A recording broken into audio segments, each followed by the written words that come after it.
Hi, എല്ലാവർക്കും നമസ്കാരം.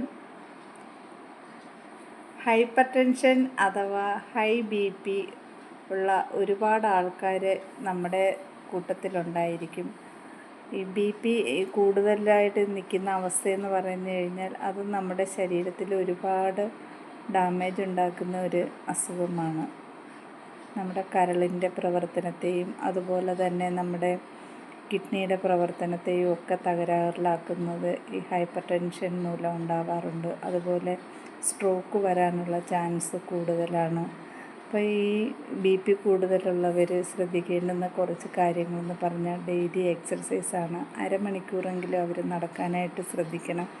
അതുപോലെ തന്നെ ഗാർലിക്ക്, ബനാന, ബീട്രൂട്ട് ഇതുപോലെയൊക്കെയുള്ള സാധനങ്ങൾ ഭക്ഷണത്തിൽ കൂടുതൽ ഉപയോഗിക്കാനായിട്ട് ശ്രമിക്കുക. കൂടുതൽ വെള്ളം കുടിക്കുക. അതുപോലെ തന്നെ കുറഞ്ഞതൊരു 7 മണിക്കൂറെങ്കിലും ഉറങ്ങാനായിട്ട് ശ്രമിക്കുക. സ്ട്രെസ്സ് കുറയ്ക്കുന്ന കാര്യങ്ങൾ ചെയ്യുക. ബ്രീത്തിങ് എക്സർസൈസ് ചെയ്യുക. മെഡിറ്റേഷൻ ചെയ്യുക. ഇതുപോലെയുള്ള കാര്യങ്ങളൊക്കെ ചെയ്ത് കഴിഞ്ഞാൽ നിങ്ങളുടെ ബി പി നിങ്ങൾക്ക് കൺട്രോളിൽ കൊണ്ടുവരാനായിട്ട് പറ്റും. ഇത് മാത്രം ചെയ്തുകൊണ്ടിരിക്കരുത്. നിങ്ങളുടെ ഡോക്ടറിനെ കൺസൾട്ട് ചെയ്തിട്ട് ബി പിക്കുള്ള മരുന്നും കൂടി കഴിക്കുക.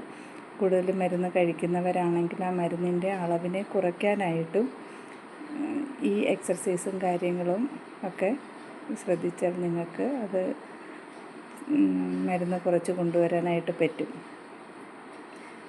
ഹൈപ്പർ ടെൻഷൻ എന്ന് പറയുന്നത് ഒരു സൈലൻറ്റ് കില്ലറാണ്. അതുകൊണ്ട് നമ്മളെപ്പോഴും അതിനെ നിസ്സാരമായിട്ട് കാണരുത്. ഞാൻ ജയന്തി പ്രകാശ്. ഇതുപോലെയുള്ള ചെറിയ ഹെൽത്ത് ടിപ്പുകളുമായിട്ട് ഇനിയും ഞാൻ വരുന്നുണ്ടാവും.